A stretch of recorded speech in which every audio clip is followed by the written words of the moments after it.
Good morning. Welcome back to another class of Origin and Evolution of Life. So, we finished up with something called as evidences or proofs of evolution. Technically, we spoke about अगर exam में question आया which is the greatest support for the entire saga of evolution, that is paleontological evidences. इसके अलावा we spoke about biogeographical evidences with respect to the theory of continental drift. Then we also spoke about geological time scale. अब geological time scale के ऊपर आपके NCERT में दो तीन ऐसे डायग्राम्स है, दो तीन ऐसे इंफॉर्मेटिव पिक्चर्स है जिसके ऊपर से क्वेश्चन आ सकते हैं.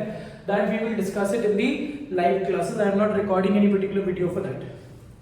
ठीक है, because that is something which is supposedly understood. We cannot make a specific lecture. It is any which ways pointless. ठीक है, तो उसके बेसिस पे क्या क्वेश्चन आएंगे वो हम लोग डिस्कस करेंगे. Subsequently, today what we are talking about, as you can read on the board, that is theories of evolution. So proofs के बारे में बात कर लिया हमने. अब जो entire story है, ये पूरी कहानी of evolution has been outlined by great eminent personalities. One of the most important and well known individual is Darwin. But we will not touch up Darwin for now for today's class, because Darwin जैसा ही एक आदमी था जिसकी थोड़ी सी जो principles है, philosophical points जो है, या जो थिंकर्स पहले के जमाने में Aristotle was not technically he was a thinker. तभी क्योंकि science and technology did not take up, it was not at that particular developed stage, right? So a lot of things were predictions, a lot of things were supernatural, right? A lot of things were just hypothesis. So theory है, theory का मतलब क्या है? It can be true. We cannot say it is 100% true. It can be true. ये एक outlined story है. ठीक है, practically there is absolutely no finding. But अगर मैं ये बोलूं कि ऐसा हो सकता है और ऐसा हुआ होगा, so it is again making a certain type of calculative assumptions with respect to the entire story of evolution. ठीक है, अब हम जो बात करेंगे that is just like a story, just absolutely a beautiful story which we need to keep in your mind. अगर ये story याद कर लिया ना तो आराम से 5 मार्क का आंसर आप आराम से लिख सकते हो. ठीक है, 5 मार्क के लिए 4 पॉइंट्स एक्सप्लेन करना है और थोड़ा सा इस आदमी का इंट्रोडक्शन लेना है. So for 5 marks enough material you can write it, provided only if you know the entire story of evolution. ठीक है, तो सबसे पहले जो हम लोग आज जो बात करेंगे, आज जो हम लोग फर्स्ट थियोरी के लिए बात करेंगे, there are several theories of evolution. Okay, so the first theory of evolution which we will be talking about is लमार्किज्म.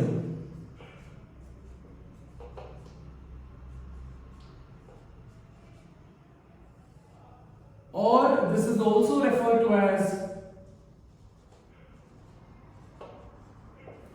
Lamarck's theory of acquired traits. Lamarck's theory of acquired traits. ठीक है, so now what do you mean by Lamarckism?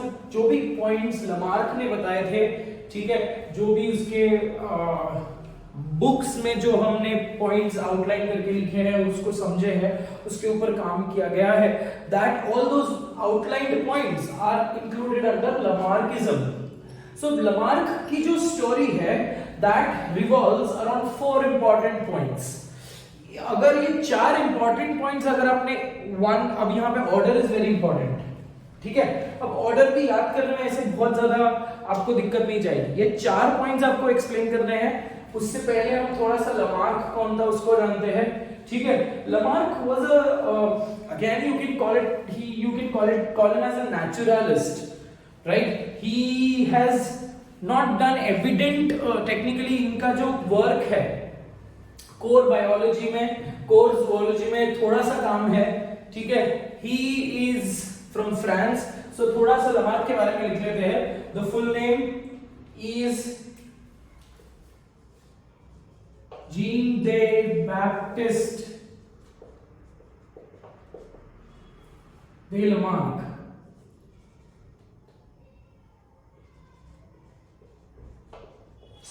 Okay, so this is the when you talk about Jean Baptiste de Lamarck है बेटा,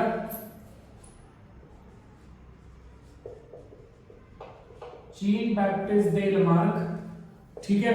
and this individual is from France and his well-known work, his well-known published work is a book called as Philosophy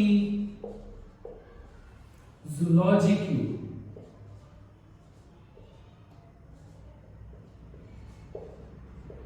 ठीक है।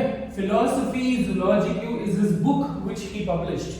So नाम से पता चल रहा है Philosophies of Zoology, right? या फिर Principles of Philosophy का मतलब ही है ना, Philosophy मतलब जो जो जो एक it can't be true, right. एक ऐसे फिलोसॉफिकल थॉट्स है, हम बोलते हैं ना कि ज्यादा फिलोसॉफिकल थॉट में मत चले जा। सो फिलोसफी या फिर प्रिंसिपल्स ऑफ जूलॉजी, ठीक है। So in his book he has marked here, he has explained the entire story of evolution under 4 important points. So now what we will be talking, इतना ही आपको याद रखना है with respect to his biodata, ठीक है। और एक important चीज जो हमने एनिमल किंगडम में पढ़ा था, that is his contribution that he named phylum Annelida. He named phylum Annelida. Do not think that you might get a question based on this कि लमार्क ने क्या नेम किया है। there are so many other questions to be asked, don't worry about that, you might not be asked question based on this because you are not supposed to know which phylum, who named which phylum, ठीक है। so for your exam point of view you are just supposed to know his full name and where he is from and what is his book, ठीक है। so in this particular book he has written several he has explained several aspects of biology, several aspects of animal life, right? but one of the one of the remarkable point which he explained was the entire story of evolution, ठीक है। so now let's go ahead and understand what are these 4 important points, only these 4 important points, one after the other, ठीक है। so the important points या फिर characteristics, so हम लिख लेते हैं Lamarck's theory of, या फिर सिर्फ Lamarck's theory of acquired traits from मैं ऊपर लिख ही लिया बेटा। so just Lamarck's theory के जो outline points है वो लिख लेते हैं। so the first important point which Lamarck explained was something called as internal vital forces, internal vital forces। so Lamarck का जो advent था, he is much prior to Darwin, है ना। तो there is a century gap between Darwin and Lamarck। so definitely Lamarck के जो concepts थे, Lamarck के जो point of views थे, perceptions थे, theories थे, that is a little more conventional, that is a little more crude with respect to the newly put forth Darwin's theory, ठीक है। पर हम Lamarck को क्यों पढ़ते हैं? बिकॉज बहुत सारे ऐसे पॉइंट्स थे Lamarck में, Lamarck के जो स्टोरी है, Lamarck की थ्योरी में, which is not really accepted by a lot of scientists because a lot of things which he explained was a little more hypothetical। so जिसको साइंस प्रूफ नहीं देता, ठीक है, मतलब कोई ऐसी चीज जिसको हम एक्सप्लेन नहीं कर पाते हैं, प्रूफ नहीं मिलता, science does not support that। so a notch higher, better than Lamarck, Darwin की थ्योरी थी, इसीलिए Darwin is the most celebrated personality when you talk about evolution। but Lamarck का भी contribution है, वो क्या है, थोड़ा सा conventional है, थोड़ा सा basic है from the Darwin's theory। okay, so I told you 4 important steps, 4 important points and the entire theory of Lamarck is explained। अब Lamarck का जो concept as the name says, Lamarck's theory of acquired traits, acquired traits। so आज अगर मैं biological organism की diversity देखूं तो Lamarck ने ये बोला कि generation after generation, what is the unit of evolution? Population. So one population after the other population after the other population, subsequently generation after generation has acquired certain traits. ठीक है? And some traits, mark my words, some traits which are useful for us that remains, and some traits which are absolutely not useful for us absolutely goes away. मतलब घूम फिर कर एक story ऐसे जाती है कि amphibians, Do we agree to this particular point that पहले फिशेस थे, है ना? अब फिशेस को स्विम करना था तो उनके पास फिन्स थे. स्लोली एंड स्टेडीली फिशेस को लैंड के ऊपर आना पड़ा. तो what did these generation after generation, what characters did they acquire? सबसे पहला important characteristic was lateral eyes. The eyes started to shift. थोड़ा ऐसा नहीं हुआ होगा बेटा कि एक जनरेशन में लैटरल आईज था और उसके बच्चे में डायरेक्टली डोर्सल आईज हो गया, है ना? Generation after generation, it's a gradual process. Evolution is a beautiful but gradual process. अगर आपको एवोल्यूशन देखना है ना, आज भी एवोल्यूशन देखना है तो you can see it on a plate. You can grow antibiotic resistant organism on an antibiotic containing plate. That means these organisms have evolved to get resistance to that particular type of antibiotic. ठीक है? तो Lamarck का ऐसा concept था कि अगर एक fish को एम्फीबियन बनना है तो the fish has to acquire certain traits, right? Then only it can become an amphibian. It can altogether, you cannot call up a fairy godmother and a fairy godmother cannot change the entire few population. चलो इसको निकाल दिया, ये representative को निकाल दिया और उसको amphibian बनाया. ऐसा नहीं हुआ होगा बेटा. ठीक है? Generation after generation, slowly and steadily, population after population, because तब के जमाने में खाना पीना और सोना, है ना, और रिप्रोड्यूस करना, यही चीजें थी उनके पास. और technically there was no purpose of life, right? So the entire purpose of life is sexual reproduction. So when there is sexual reproduction, we know, but Lamarck didn't know this. Today we know, because we know the entire process of cell cycle, cell division, we know the entire process of recombination, so we know there are certain changes in the genetic level. But बेचारा Lamarck को genes क्या था, cell के अंदर क्या है, nucleus के अंदर डीएनए है, डीएनए जेनेटिक इंफॉर्मेशन है. Lamarck absolutely had no idea, right? So उनकी जो थिंकिंग थी वो बहुत ऑब्जर्वेटरी थी. He was a very keen observer and बहुत सारी चीजें ऑब्जर्व करने के बाद तुम लिखते हो, फिर अपने टेबल के ऊपर बैठकर you absolutely try to solve this entire case कि ऐसा क्यों हुआ होगा. You try to question yourself and you try to answer yourself. Right? So this is how Lamarck put forth his entire theory. So अब बोलने का मतलब ये है that an organism, if an organism has to evolve, अगर एक fish को amphibian बनना है तो उसको कुछ कैरेक्टर्स acquire करने पड़ेंगे, and that acquired characters will remain, and it will absolutely form a new species. For example, I told you fishes has to develop a fleshy fin because fin are absolutely thin, correct? So अगर fleshy fin रहा तो थोड़ा सा fin heavy हो जाएगा और वो fish को swimming की ability नहीं होगी. Rather than that, it will get a new ability, that is to walk, correct? So अब ये जो fleshy fin वाला organism है उसका जो next generation होगा उसमें fins और fleshy होंगे. And slowly and steadily eyes are also moving to the dorsal side because amphibians को ऊपर देखना है, right? कि ऊपर कौन है, साइड में कौन देखना है, उनको स्विम नहीं करना है बेटा, right? So and also one of the point, and slowly and steadily these fins, है ना, these fins, spices became tetrapoda.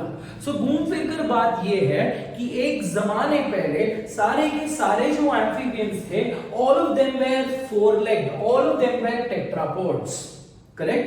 But today if you consider, if you see a few amphibians, a few भी नहीं है, a few salamander जिनके पैर बहुत छोटे हो गए हैं या they are exactly resembling the reptilian legs, right? But अगर आप frog को देखते हो, frog का proper nice, absolutely just like a human leg है ना? frog legs are absolutely delicacies. They are eaten and they exactly resemble a chicken leg. तो घूम फिर कर बात यह है कि एम्फीबियंस फोर लेग्ड थे और एम्फीबियंस से अगर रेप्टाइल्स बने होंगे तो ऐसा क्या हुआ होगा कि ये फोर लेग्स बिल्कुल गायब हो गए. Now when you talk about these four legs, frogs का जो legs का architecture है that is designed to jump hop from one place to another, right? But when you talk about salamanders absolutely just crawl. They live in muddy areas and they absolutely wriggle around, correct? और बरो करके रहते थे तो उनके जो पैर थी they didn't jump from place to place, so the entire architecture of their legs were flat legs which enabled them to crawl. अब यही कैरेक्टरिस्टिक्स आई बेटा रेप्टिलियन कैरेक्टरिस्टिक्स.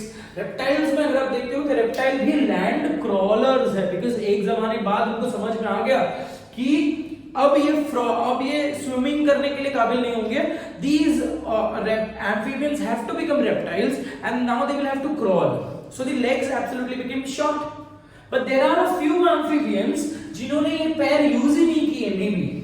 तो उनके generation after generation had acquired जो भी उनकी अक्वायर्ड कैरेक्टरिस्टिक थी. देखो याद रखो फिशेस के पास पैर नहीं थे, एम्फीबियंस के पास पैर थे. That means amphibians have acquired the trait of having four legs, correct? Now when you talk about amphibians से अगर reptiles का evolution हुआ, Lamarck didn't know all of these things, ठीक है? जो अगर amphibian से reptile का जन्म हुआ है या evolution हुआ होगा तो amphibians की जो characteristic है that is acquired character जो है that is four leg that has been passed to reptiles. But what happened that in some reptiles these four legs are absolutely lost, right? तो उनकी generation बन गई snakes. Is that right? And slowly and steadily अगर आप देखते हो reptiles का कुछ organism they started to lift up. Some reptiles they started to lift up their body and slowly and steadily their four limbs became wings, right? So this is how the entire story goes. So what is the baseline of Lamarck? Lamarck says an organism acquires or a population acquires certain trait, ठीक है, in his entire lifespan, right? So जो organism जो भी environment का influence बहुत है, he said that environment plays a major role. जैसा environment खेलता है वैसे organism अपने आप को बदलता है. That is also true, right? As in how, जैसे सर्दियों का मौसम आता है बेटा तो everywhere you can absolutely find people wearing their beautiful jackets, their sweatshirt and absolutely cozy कपड़े पहन लेते हैं, right? Very synonymous to, तो in other words season ने हमको modify किया, right? So in other words when you talk about internal characteristics we also have homeostasis. So सर्दियों में we drink less amount of water but we eat a lot of food, right? Because we have to generate a lot of heat for us. Is that right? So ये सब जो characteristics है जो एक organism को develop करना है, एक organism develop करता है, all that is because of nature. All that is because of the changing environment of the nature. तो अब हम बात करते हैं that four important hallmark steps of Lamarck. So सबसे important चीज जो है which Lamarck spoke about was internal vital forces, right? Because Lamarck को किसने क्वेश्चन पूछा होगा कि सर आप तो ये बोल रहे हो कि ऑर्गेनिज्म अक्वायर तो कर लेता है ट्रेट, ठीक है, बट एक ट्रेट अक्वायर करने के लिए today I know the reason बेटा कि trait is because of genes. But Lamarck didn't know it. So Lamarck ने वो जो reason है कि for example ऐसा क्या हो गया सर कि fins fleshy होते गए, या ऐसा क्या हो गया सर कि एक organism ने tail radiate कर दिया, या ऐसा क्या हो गया सर कि एक organism का tail छोटा हो गया, correct? So Lamarck could not answer that. तो Lamarck ने एक मस्त beautiful बता दिया, story बता दिया कि internal vital forces. As the name says, an organism internally in the body has certain vital forces. You cannot define these vital forces, right? This force is not mass into acceleration. ठीक है, this force is nothing with respect to the biological forces. उसने बोला कि internally, जैसे हम spiritual world में बोलते हैं ना कि एक इंसान के अंदर आत्मा होती है, रूह जिसको हम बोलते हैं, है ना, there is a spirit inside us and that, जैसे हिंदुइज्म में भी से देयर इज वायु, प्राण वायु जिसको हम बोलते हैं, जब the air which we breathe and that is the base of life.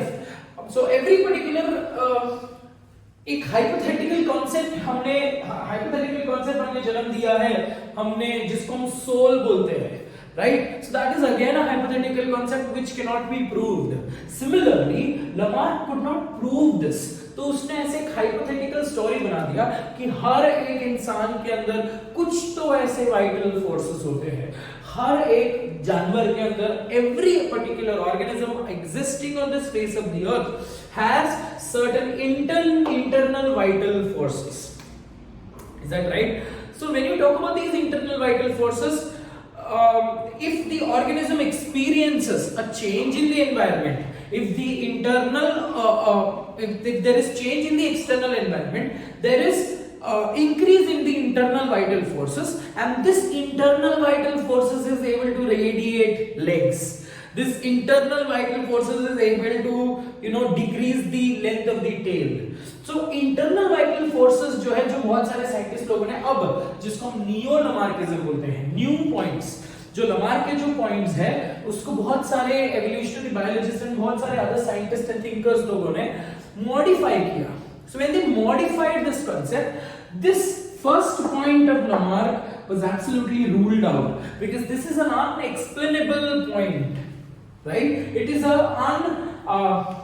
unprovable point because उसने यही बोला कि every organism internally has certain vital forces and these vital forces are important to radiate, or these vital forces are important to generate or develop certain acquired traits. ये vital forces ही है, मतलब हम imagine कर लो कि इस तरफ से मुक्का मारा फोर्स ने और यहाँ से एक हाथ निकल गया, यहाँ से मुक्का मारा और एक हाथ निकल गया, है ना. फेशियल स्ट्रक्चर में भी चेंजेस अगर आ रही है, that is also due to internal vital forces. Every particular change which an organism incorporates, establishes, right, or acquires in his entire life, that is due to internal vital forces which absolutely cannot be explained or proven. Is that right? So this internal vital forces. आपने बहुत सारे ऐसे magical documentaries में देखा रहेगा. You can absolutely change the, तब ऐसा हुआ होगा बेटा, तब के जमाने में ऐसे लोग रहते होंगे, है ना. कुछ ऐसे जैसे आपने जजंद्रम मंत्रम में छोटे छोटे मंक्स देखे होंगे, छोटे छोटे absolutely chipmunks, little humans, right. So पहले लोगों को ऐसे लगता था कि कुछ ऐसे इंटरनल वाइटल फोर्सेस होंगे, राइट. सम सुपर मैजिकल जो चीजें होती थी, they can increase their size, they can diminish their size. So ये तो मैजिकल स्टोरीज में हमने पढ़ा होगा, ये अपने स्पिरिचुअल माइथोलॉजी में पढ़ा होगा, टीवीज में देखा रहेगा कि they could automatically increase their size, then they could automatically shrink their size. ऐसे बहुत सारे मूवीज भी बनी है. Honey I shrunk the kids, वो भी मूवी जो बनी है, that is when an organism, when the humans become absolutely tiny in size. तो उसने बोला कि ये इंटरनल वाइटल फोर्सेस है because of which an organism can increase in the size. Because उसने ऐसा देखा होगा मे बी कि एक नॉर्मल एवरेज वेट के कपल है और उसका बच्चा इनॉर्मसली ह्यूज हो गया. We today know that huge size can be due to hormonal imbalances, right? हो सकता है gigantism हो, but तब के लोगों को इतना ज्यादा knowledge with respect to entire physiology नहीं था बेटा, तो they complained it or they explained it absolutely like that is internal vital forces. Is that right? So every organism has certain unimaginable internal vital forces which is responsible to develop certain changes or which is responsible to develop certain characters in an organism or in the subsequent generation after generation. ठीक है?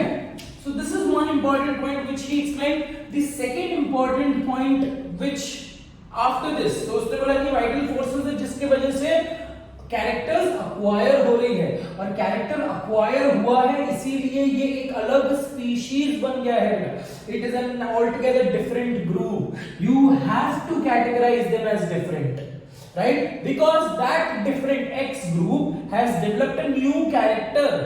It is absolutely different from the Y group. दो groups है ना? Y group से X group बना है, तो X group में डिफरेंस क्या है? कुछ एक्स्ट्रा कैरेक्टर्स आए होंगे. We understanding it, right? So that is due to internal vital forces. So the second point, what is responsible for the acquired traits? Who is responsible for the acquired traits? Internal vital forces. Who causes the internal acquired traits to develop? Internal vital forces. But what is the reason behind the activity of the internal vital forces? That is the changing environment. So the second point which he explained is changing environment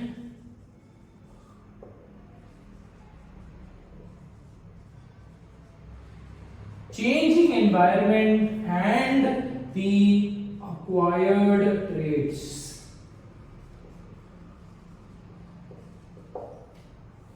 Now the second point जो है, it explains a strong influence. It explains a strong influence of nature of the changing environment.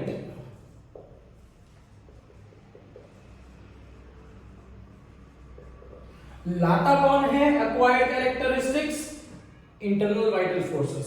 लाने के पीछे का reason कौन है? किसकी वजह से ये आ रहा है? Changing environment. So what he said that nature has a very strong influence. That is definitely true with respect to every individual, है ना?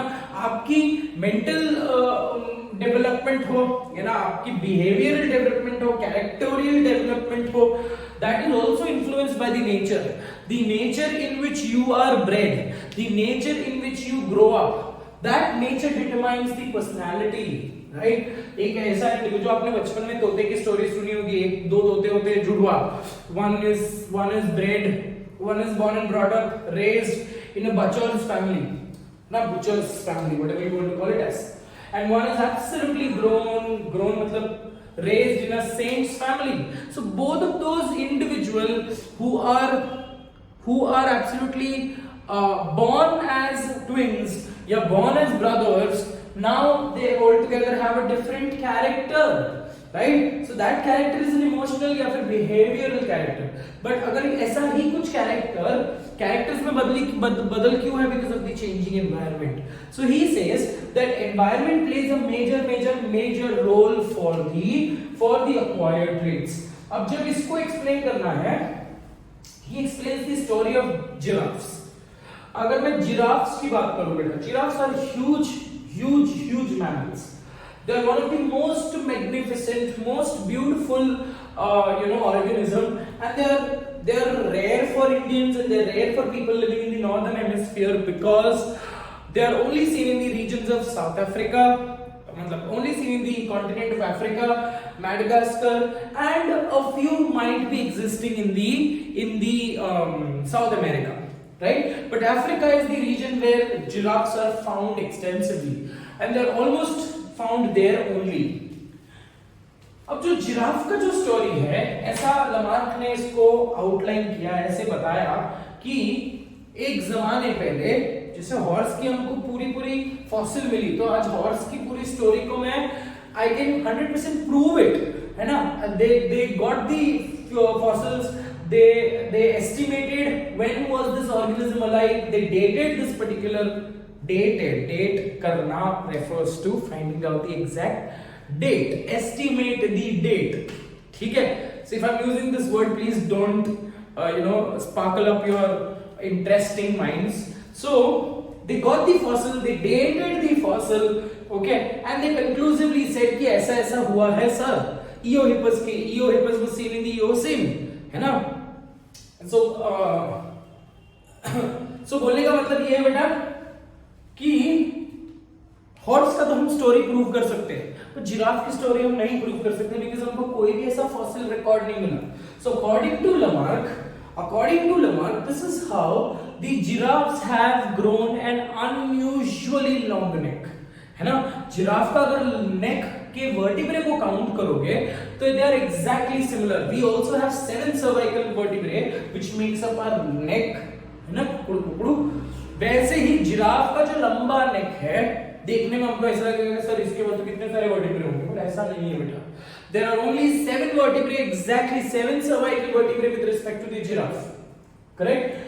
तो जिराफ का ऐसा क्या हो गया कि इतना लंबा ऐसे सोंटी जैसे गला क्यों बना दिया इस आदमी ने, इस जानवर ने.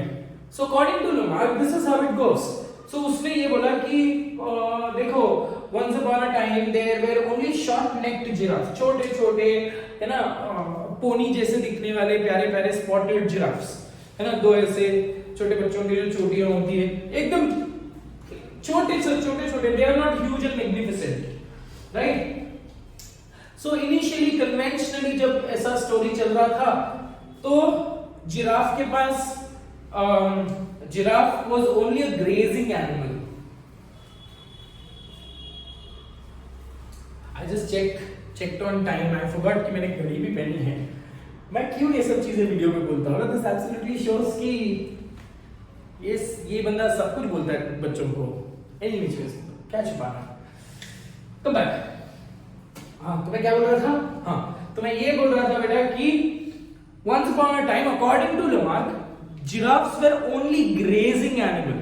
They only dependent on the छोटे grasses. Right, they were only dependent on vegetation which was seen on the ground. Correct. But अरे जिराफ के साथ और भी डोमिनेंट ऑर्गेनिजम्स थे. हॉर्स डेवलप हो रहा था तब कोई हिप्पोपोटामस भी डेवलप हो रहा होगा. तब ऐसे डेवलप टेक्निकली बोलने का मतलब ये है that mammals were absolutely their dominant, और मैमल्स को और डोमिनेट करने वाले ह्यूमंस तभी पैदा नहीं हुए थे. राइट. सो इनिशियली जिराफ्स कमजोर ऑर्गेनिज्म है ना, तो जिराफ के पास खाना था. राइट. दैट टाइम जिराफ का जो नेक था that was comparatively smaller, very small. But over a period of time जैसे लैंड ग्रेजिंग बहुत ज्यादा बढ़ गया, ठीक है, और बहुत ज्यादा जिराफ होने लगे, and slowly and steadily land का ग्रास जो है, land vegetation slowly and steadily started to decrease. Right. So now the entire giraffe का पॉपुलेशन, बाकी सब तो चलो they could jump from place to place, okay, they could snatch up some others food, they could show their dominance in their territory, right? तो दूसरे की territory में entry करके वो दूसरे का खाना खा सकते थे. तो ऐसे भी एग्जिस्टेंशियल ऑर्गेनिजम्स है बेटा. राइट. तो जिराफ बेचारा सहमा सा, it could not really find the food. So for that particular population of the giraffe, the environment changed. Now how did the environment change? It changed from abundance of food to scarcity of food. एक time जहां पे food ही food था, आराम से मजे की जिंदगी cut रही थी. अब धीरे धीरे जनरेशन आफ्टर जनरेशन, है ना, दैट फर्स्ट जिराफ की नहीं, मतलब जो लाइफ हम जी रहे हैं हमारे बाप दादाओं ने ऐसी लाइफ नहीं जी थी बेटा. तब इंडियन इंडिपेंडेंस के टाइम में the conditions were even more worse. So the conditions have changed. We could live, we are absolutely able to move freely around in any part of the world because we are safe. We are not under the dominance of anyone, right? So the conditions have changed for us. Similarly, the condition changed for the population of the giraffe. Is that right? And that condition changed, that changing environment was from the abundance of food to scarcity of the food. अब जैसे खाना कम होते गया, correct? तो slowly and steadily, according to Lamarck, the internal vital forces started to act, and because of these internal vital forces, slowly and steadily, giraffe का neck started to increase. मतलब ground floor से first floor, अब एक generation आ गया first floor वाला. फिर उसको भी खाना इतना ज्यादा स्ट्रॉन्ग कॉम्पिटिटिव ये नहीं मिला. पर देखो बेटा, खाना नहीं भी मिला तो रिप्रोडक्शन तो होता ही है, एक्टिव ब्रीडिंग तो होती रहती है बेटा, है ना, बिकॉज दैट इज क्या बोलते हैं उसको, it is a normal physiological expression of every individual, right? तो उसकी नेक्स्ट जनरेशन जो पैदा हुई, नेक्स्ट जनरेशन ऑफ जो पैदा हुई, उसमें से कुछ ऑर्गेनिजम्स जो थे जिनके नेक और बड़े थे, करेक्ट? तो और बड़े होते गए, नेक बड़ा होते गया। जो छोटे छोटे, मतलब अगर 5 बच्चे हुए तो 5 में से 4 बच्चों का नेक बड़ा था, तो ये जो नेक बड़ा वाला ऑर्गेनिज्म है ये सर्वाइव कर जाएगा। इसको थोड़ा सा छोटे छोटे श्रब्स, छोटे छोटे बुशेस का खाना वो खा सकता है, वो लीव्स खा सकता है, पर जो छोटे नेक वाला है उसको तो खाना नहीं मिलेगा बेचारे को, है ना? So it is very difficult for him to survive in the changing environment and that organism dies, correct? So first floor से हम पहुंचे सेकंड फ्लोर पे। सेकंड फ्लोर, अब यहाँ पे भी कंपटीशन है, तो जनरेशन सेकंड फ्लोर से बन गई थर्ड फ्लोर, थर्ड फ्लोर से बन गई फोर्थ फ्लोर। सो आज जो जिराफ देखते हो, आपने अगर जिराफ फाइटिंग देखी, it is very amusing. They fight with their huge necks because they have nothing else to fight with, right? So बहुत इंटरेस्टिंग ऐसा लगता है कि गला मारते हैं, टंग टंग एज इफ सम हेडबैंगर, है ना? कोई रॉक शो में म्यूजिक सुन रहे हैं। So it's very interesting on that particular point कि changing environment, according to Lamarck, changing environment increased the activity of the internal vital forces, and generation after generation started to increase the length of their neck, and because the length slowly and steadily the organism acquired, the changing environment led to the acquirance of the traits, that is long neck. Is that very clear, right? So this changing environment and acquired traits का जो relationship है, that is very close. Okay, that's very strong according to Lamarck. He said the changing environment has a very strong influence over the internal vital forces, and internal vital forces is responsible for propagation, responsible for development of these acquired traits. Is that very clear बेटा? ठीक है, अब ये तो हो गया, चलो कुछ ऑर्गेनिजम्स ने, नेक्स्ट जनरेशन ने एक नया ट्रेट अक्वायर कर लिया। वो नया ट्रेट क्या था? अब इमेजिन करो, जिराफ की स्टोरी बात करते हैं। एक ऑर्गेनिज्म ने अनयूजुअली ज्यादा हैवी वेट, मतलब मोटे, और कुछ ऑर्गेनिजम्स लंबे थे, नेक लंबा था, ऐसे according to Lamarck. We don't know the reality. तो जो मोटे बच्चे हैं, मोटे जिराफ हैं, उनके पास एडवांटेज क्या थी बेटा? एडवांटेज ये थी दैट उनको अगर खाना नहीं भी मिला, they can absolutely stay, because उनके पास ऑलरेडी स्टोर्ड फूड बहुत ज्यादा है। बट अगर लंबा नेक का जिराफ है, he has a very strong ability to find his own food, so he is much more independent, he doesn't have to depend on that, right? तो उसने नेक का यूज ज्यादा किया, right? So the third point which he says that, story देखो बहुत मस्त है, internal vital forces है जिसके वजह से acquired traits आ रही है, और acquired traits को लाने का काम कौन कर रहा है? changing environment. So changing environment में organisms ने acquired traits develop करी, ठीक है? अब जो acquired traits develop करी, अगर वो useful है, definitely the organism will use it to the maximum extent, correct? और अगर वो यूजफुल नहीं है, definitely that organism will absolutely not use it. For example, अगर मैं 4 पेन के साथ क्लास में आ रहा हूं, तो मैं इन 4 पेन में से 2 पेन ज्यादा यूज करूंगा, करेक्ट? अगर ये 2 पेन ज्यादा यूज करूंगा, है ना, so use of these 2 pen will absolutely let the ink in this particular pen to be used up, right? So slowly and steadily क्या हो जाएगा? मैं इसको ज्यादा यूज करूंगा, ये पेन्स को ज्यादा यूज करूंगा, so technically I am acquiring the ability of these two markers to a greater extent, ठीक है? तो जो हमारी स्टेशनरी का लॉट आता है, उसमें ब्लू और ब्लैक इंक की जो बॉटल्स है वो ज्यादा आएंगे बेटा, है ना? सब्सिक्वेंटली मैं इसको कम यूज करूंगा, ग्रीन और रेड को कम यूज करूंगा। तो institute would also find no particular reason, no, पहले ऐसा होता था बेटा कि अगर स्टेशनरी आता था तो हर कलर के एक बॉटल आते थे, राइट? बट अब ऐसे हो गया कि ब्लू और ब्लैक ज्यादा यूज हो रहा, तो अब स्लोली एंड स्टेडली ग्रीन और रेड मेरे को चाहिए, ग्रीन और रेड चाहिए, तो ग्रीन और रेड आएगा, उसके भी इंक आएंगे स्टेशनरी में, बट जो ब्लू और ब्लैक है उसके इंक ज्यादा आएंगे comparatively. because this is much more used. So धीरे धीरे क्या हो जाएगा, शायद मेरे बाद जो आएंगे तो उनमें वो ग्रीन और ब्लैक यूज ही नहीं करेंगे. So slowly and steadily the disuse of these two colors have absolutely lost. This disuse के वजह से पूरे जो स्टेशनरी में जो सामान आ रहा है उसमें ब्लू और उसमें रेड और ग्रीन इंक का नामो निशान ही मिट गया.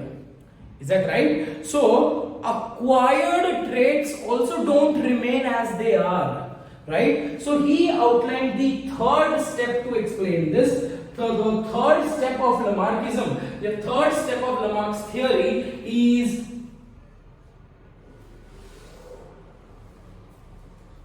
use and disuse of organs.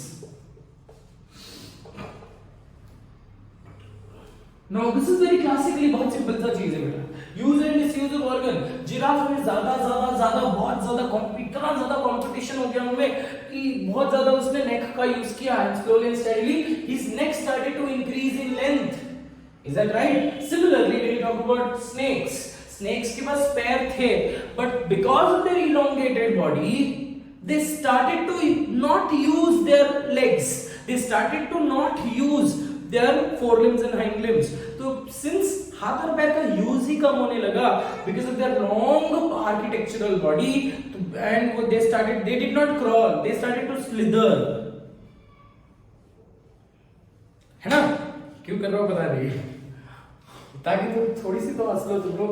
I don't know, ऐसे मंक बनकर वीडियो देखते हो तो थोड़ी सी हंस लो, but it is very important to enjoy the lecture any which veg.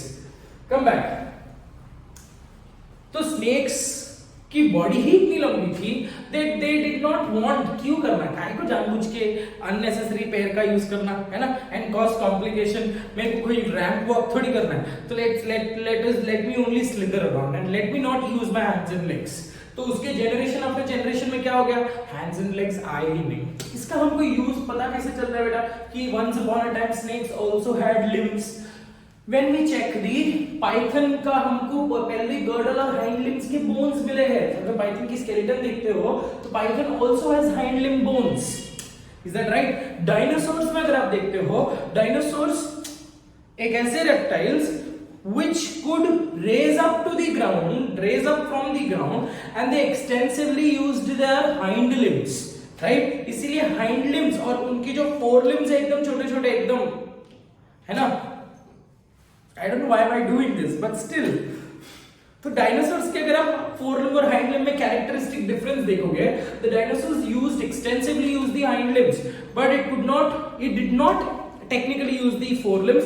So forelimbs became shorter in size and hind limbs increased in size. Is that right? So he said tailbone is one example. हमारे ancestors ने tailbone को इतना ज्यादा use किया, है ना.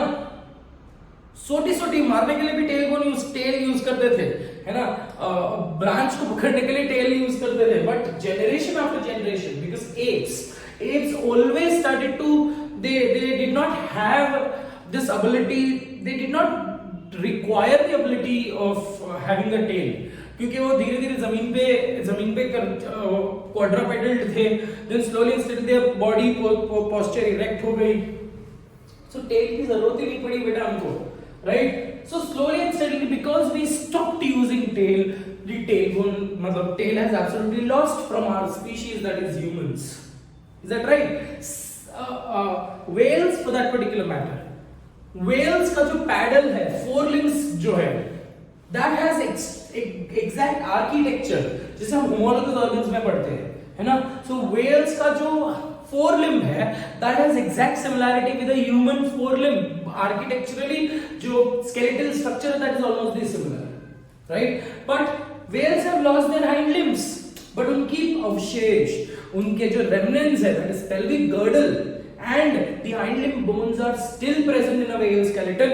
That means once upon a time these whales were also quadrupedal organism, and quadrupedal having four legs, they were also tetrapods. But since for effective swimming They wanted a paddle-like forelimb, and they did not want the hind limb. Instead of the hind limb, they wanted a caudal fin-like structure.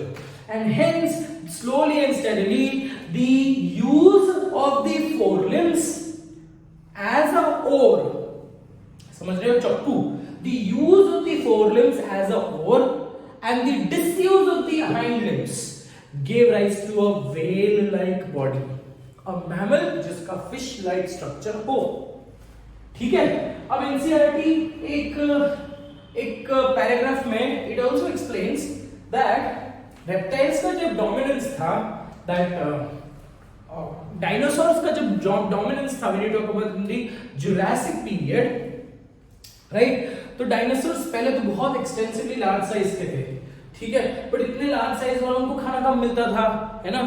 तो slowly and steadily अब dinosaurs की size छोटे होने लगी. आपने Jurassic world movie में देखा होगा कि जो कार्निवोरस डायनासोर्स है उनको कार्निवोरस डायनासोर्स खाने लगे. वो भी एक नहीं, बहुत सारे छोटे छोटे. इनके पास ये एबिलिटी थी, they could hide from the catastrophic destruction, and small amount of food is absolutely enough for them to survive. So one large dinosaur is absolutely the round table feast for them. Correct? ऐसे ही dinosaurs भी, because land में इतना ज्यादा competition था in the cases of dinosaurs, जब पूरी दुनिया ही dinosaurs से भरी थी. आज जितने population आपको दिख रहे हैं इंसानों की दिख रही है, वैसे आप समझ लो कि हर लोकल ट्रेन में एक डायनासोर, हर लोकल ट्रेन में या हर फ्लाइट में डायनासोर घूम रहा होगा तब के जमाने में. तो ऐसा हुआ कि the entire land was conquered. So there but still dinosaurs expected कि चलो there is still a scope कि land से अगर मैं बच गया तो कहीं ना कहीं मैं कोने में जाकर कहीं ना कहीं तो मेरा खाना फाइंड आउट कर सकता हूँ. So slowly and steadily these dinosaurs they started to develop जैसे बैट लाइक फिन्स, जिस एग्जाम्पल दिया है आपके एनसीईआरटी में टेराडॉन. ठीक है. अब लैंड कॉन्कर हो गया, डायनासोर्स और रेप्टाइल्स ने लैंड कॉन्कर कर लिया, because reptiles were made to live on land. Aerial region को कुछ डायनासोर्स ने कॉन्कर कर लिया. बचा क्या? पानी, water. There were some dinosaurs which went back to water. Ideally dinosaurs आए किससे थे? कहां से थे? एम्फीबियन से रेप्टाइल्स में आए थे. मतलब वाटर से लैंड एंड वाटर से only land, right. So there is no question of going back to water, right. But here these organisms, I told you again, we are linking it to Lamarck's. So the changing environment, that is what, when you talk about scarcity of the food, the scarcity of the food made the use of these dinosaurs. उसका जो forelimbs है, some dinosaurs started to live underwater. Okay, तो अगर वो underwater, because land में इतना competition था तो उनको पानी में जाना ही पड़ा to find out, because पानी में easy target मिल जाते थे, easy खाना मिल जाता था.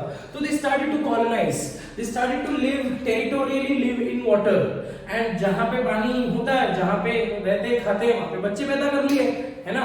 अंडे तो शोर में आकर देना पड़ता था उनको. शोर में मतलब शोरगुल वाला शोर नहीं, शोर में मतलब outside the water.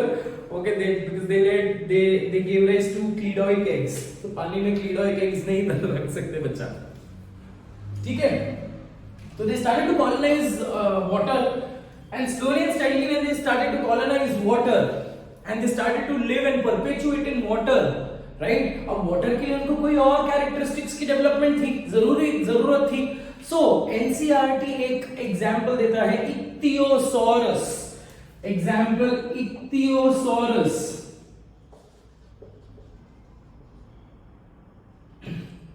Ichthyosaurus fish. Ichthys याद है, chondrichthyes, ostricthyes. So ichthys refers to fishes, saurus dinosaurs. So ऐसे भी डायनासोर डेवलप हो गए जिनकी entire morphology, जिनकी entire architecture was just like a fish. So now go back to this. NCERT ये point बोलता है कि कुछ साल पहले, मतलब जब रेप्टाइल्स का एवोल्यूशन हो रहा था, a few years later some reptiles they went back to, they acquired fish like characters and they went back to water. So this is how Lamarck says. Lamarck बोलता है कि सर एम्फीबियन से reptile तो बने, but क्या reptile fish like बन सकता है? बिल्कुल बन गया सर, बिकॉज उस रेप्टाइल ने फिन्स को ज्यादा यूज किया, हाइंड लिम्ब को एज अ और ज्यादा यूज किया, सो उसकी जो हाइंड लिम्ब बोला मैंने, माय मिस्टेक, फोर लिम्ब को और जैसे यूज किया, तो उसकी fore limb started to develop like just like a paddle, and because the organism disused the hind limb बिल्कुल ही गायब हो गए, और हाइंड लिम्ब के जगह पे क्या बन गया? एक कॉर्डल फिन लाइक स्ट्रक्चर बन गया। And who is responsible to get this? Responsible कौन है? Changing environment, but who brings it? Internal vital forces. Is that very clear, beta? So use and disuse of organ explains that organs which a population uses extensively will develop extensively used organs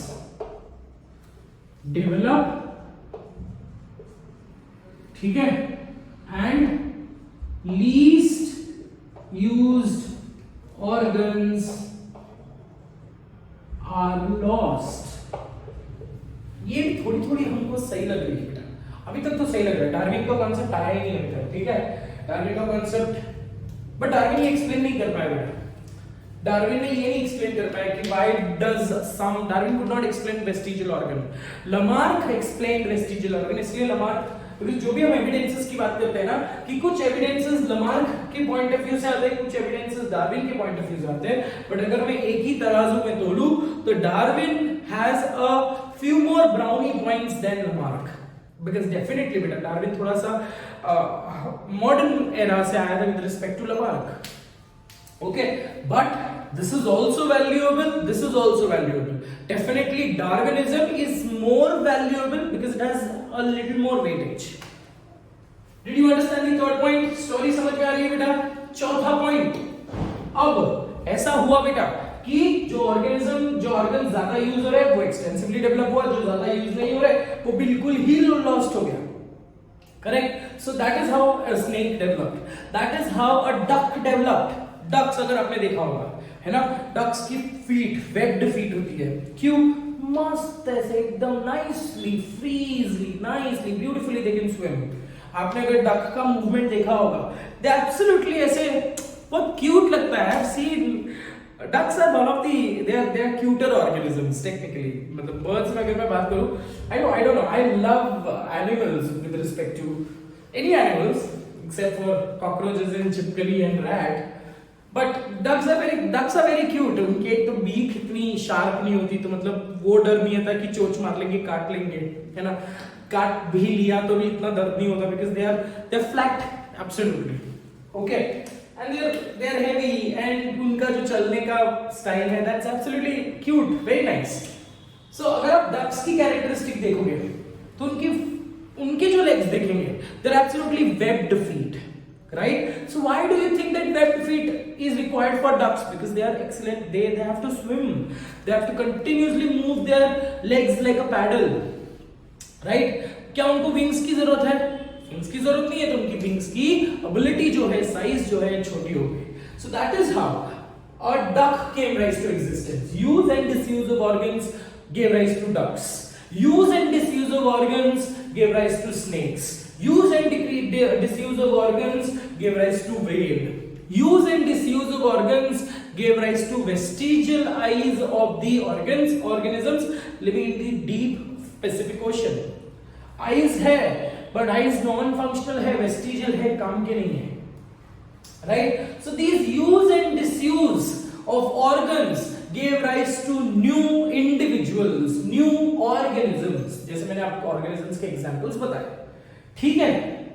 अब अर्थ को colonise तो करना है, duck का एक particular representative बन गया, snake का रिप्रेजेंटेटिव बन गया, अब स्नेक ही बनाएगा, डक ही बनाएगा। That means the characteristics, all these acquired characteristics which has been incorporated in my cells will be transmitted to the next generation। so in other words, slowly and steadily the acquired traits, these acquired traits which were used to extensive mode developed, and those acquired traits which are absolutely lost, that which were absolutely less used, were lost. Now this an organism is left with a beautiful acquired trait which is responsible, which is giving him a positive aspect to live in a competitive environment. ठीक है, अब ये जो organism है, अब उसके next generation में अपना जो कैरेक्टरिस्टिक्स है पास करेगा. लमार्क के पास जीन्स का कोई वैल्यू नहीं था, कोई आइडिया ही नहीं था, but today I no this particular thing, right. So the fourth point which gives rise to this beautiful biodiversity, this beautiful diverse animal kingdom, या variations in the animal kingdom, is inheritance of the acquired traits. So the fourth point which we will be talking about is inheritance. जो भी acquired traits हमने जमा किए हैं, मतलब population after population, generation after generation जिसने जमा किए हैं, that will be inherited to the next generation, such that the entire progeny, such that the entire species could be formed, right? So inheritance of the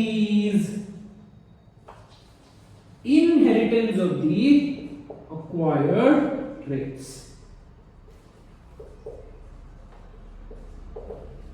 story समझ ली बेटा, है ना. तो ऐसे हमने ऐसे काम किए, ऐसे उसका ये हो गया कि जो भी acquired traits हैं, they are inherited. These acquired characters are inherited into the next generations.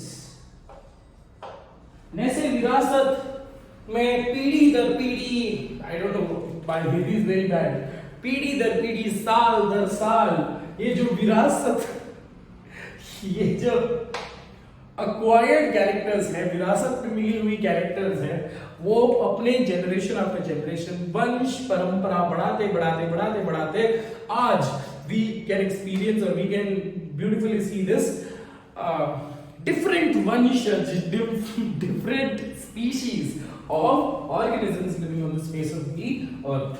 So this is how just चार outline stories है, और ये चार outline stories अगर आपने एग्जाम में, ओके, इतना सारा लिखने बोलने की जरूरत नहीं है. अगर आपको एग्जाम में क्वेश्चन आया लमार्किज्म, तो पहले तो लमार्क के बारे में थोड़ा सा लिख लो कि लमार्क एक फ्रेंच साइंटिस्ट था. एक लाइन में खत्म होती है, ज्यादा फालतू में लिखने का नहीं, 4 पॉइंट नहीं बनाने का इंट्रोडक्शन का, ठीक है, वैल्यू नहीं मिलेगी आंसर को. उसके बाद लमार्क ऐसा लिखने का, सेलिएंट फीचर्स एग्जाम में लिखने के लिए, सेलिएंट फीचर्स ऑफ लमार्क्स थियरी, है ना. First point characters, internal vital forces, मस्त छाप सकते हैं इंटरनल वाइटल फोर्सेस के लिए, है ना, कि some unexplainable, some imaginary internal vital forces are according to Lamarck. लिखना भी बहुत इंपॉर्टेंट है, that organism has these acquired internal vital forces, ठीक है. उसके बाद दूसरा पॉइंट लिखो ब्लॉक लेटर्स में अंडरलाइन करके, उसके बाद एक्सप्लेन करो that nature is responsible, according to Lamarck, nature is responsible for changes in the organism. So the changing environment has a very strong influence for the organism to acquire a new characteristic, and this new characteristic is expressed, or this new characteristic is developed with the help of internal vital forces. So he explained a very strong relationship between changing environment and acquired trait. एक example छाप दो, okay. उसके बाद ये लिख लो use and disuse of organ, इधर भी एक एग्जाम्पल छाप दो, स्नेक का एग्जाम्पल छाप दो, व्हेल का एग्जाम्पल छाप दो. इनहेरिटेंस में आप क्या लिखोगे, these acquired traits which an organism has developed due to changing environment will be passed on to the next generation, and it will be passed on to the next generation, thereby giving rise to formation of new species. बस खत्म. Lamarck के इतने point of view मस्त खत्म absolutely. 4 mark का answer इतना लिख दिया. उसके बाद मेरे को ऐसा लगता है कि थोड़ा सा है ना, आंसर की वैल्यू बढ़ाने के लिए ना थोड़ा सा क्रिटिसिज्म भी लिख लो, जितना आता है उतना. क्रिटिसिज्म क्या होता है, what are the loopholes, इसके अंदर क्या क्या गिमिक्स है, क्या क्या चीजें लमार्क कुड नॉट एक्सप्लेन बेचारा, ठीक है, वो पॉइंट हम लोग डिस्कस करेंगे। बट इसके थोड़ा सा सपोर्ट एक्सप्लेन करते हैं। Then in the next class we'll discuss the criticism of Lamarckism कि Lamarck की theory क्यों सही नहीं है, and then we will also discuss a few neo-Lamarckism. So every particular class, every particular theory will have to एक support एक जो support नहीं करता है, ठीक है। So these were the 4 outline steps. Lamarckism के examples क्या क्या है, कुछ examples आपको मैंने लिखवाए हैं। Lamarckism को support करने वाला example क्या है, vestigial organs,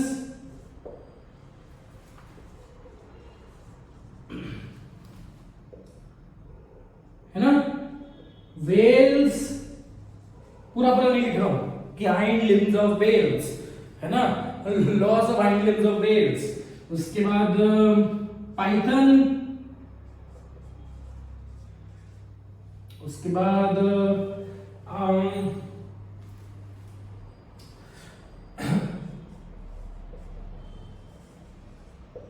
vestigial eyes in deep sea fishes,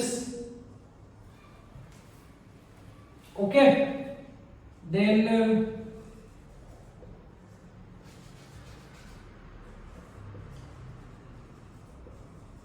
dorsal eyes of amphibians, then paddled feet of aquatic birds. These are a few examples supporting Lamarckism, ठीक है।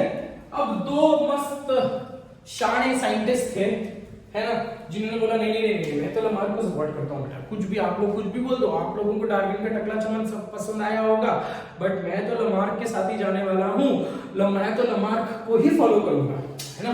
Every particular thing, every particular decision बोलो या story बोलो has 2 faces, है ना। तो Lamarck, उनको पता था कि लमार्क में कुछ तो लूप होल है, बट फिर भी उन लोगों ने लमार्क को सपोर्ट किया and they gave certain explanation for the support of लमार्किज्म। Now let us explain at least in this particular class let us explain 2 important examples supporting Lamarckism। अब जो भी एग्जांपल मैं लिख रहा हूँ या एक्सप्लेन कर रहा हूँ, that is not there for your syllabus, this is just to explain कि लमार्क की चीजें, जो लमार्क ने जो भी चीजें बोली थी वो बेटा सही है। So this is not gonna be asked in your NEET examination, but since it is the part of syllabus I will have to go ahead and explain it. Is that very clear? We are only explaining two examples, बाकी सब अपन नहीं explain कर रहे हैं, ठीक है। मैंने आपके नोट्स में एक्सप्लेन किया था कि सपोर्टर्स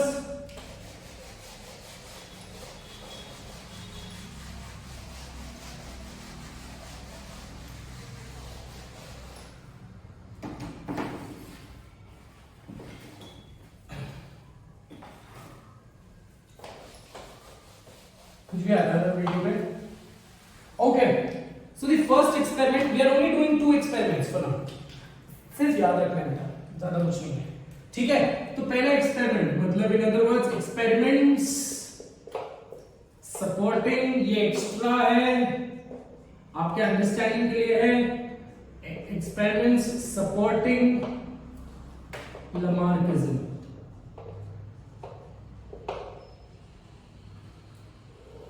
एक्सपेरिमेंट सपोर्टिंग लमार्किज्म, सबसे पहला एग्जांपल है ऑरबैक et al. Et al refers to colleagues. Orbach की experiment. Et al refers to his colleagues. So what Orbach explained? So Orbach ने क्या किया? Orbach he treated Drosophila with compromised condition. Right. So उसने Drosophila के जो छोटे छोटे बच्चे हैं, है ना, फ्लास्क में ड्रोसोफिला को कलेक्ट किया और इस ड्रोसोफिला को उसने ट्रीट किया with very harmful conditions, with X-rays, mustard gas, UV, gamma rays, etcetera. Common sense है, बिल्कुल कॉमन सेंस है, यहां पे भी लग जाता कि अगर मैंने एक ड्रोसोफिला को ऐसे इतने गंदे हालत में ट्रीट किया, है ना, definitely it is not killing the Drosophila, but definitely it is causing certain genetic level changes, correct. So what did he observe, उसने ये एक्सपेरिमेंट ऐसे किया, है ना, और प्रूफ कंक्लूजन क्या मिला उसको,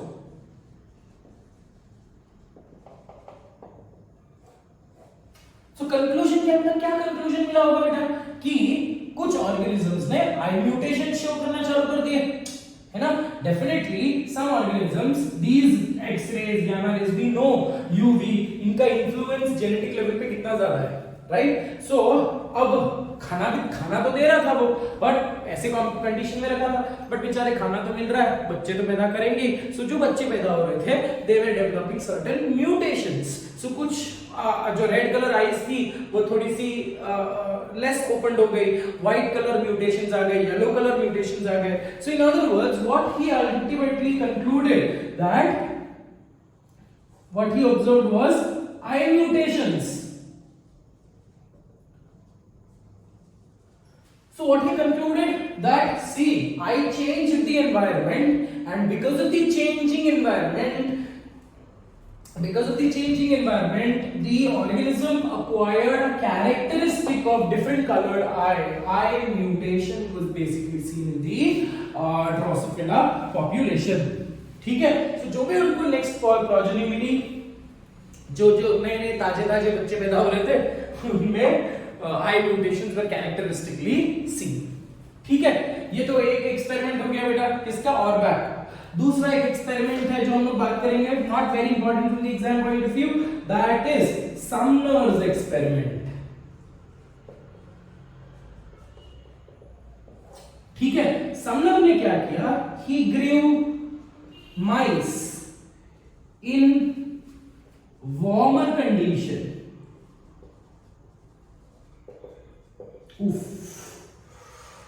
मतलब घूम फिर कर वार्मर कंडीशन क्या है, अमरावती, है ना, अमरावती की गर्मी, एक नॉर्मल रूम टेम्परेचर से थोड़ा सा वार्मर कंडीशन में उसने माइस को रखा। ठीक है, अब कॉमन सेंस है बेटा, है ना, कि अगर आपको वार्मर कंडीशन में रखा तो क्या करेंगे लड़के, क्या करेंगे, टी शर्ट निकाल लेंगे, शर्ट निकाल लेंगे ना, बरमूडा पहनकर घूमते रहेंगे पूरे शहर में। ठीक है, so these are the conditions, right?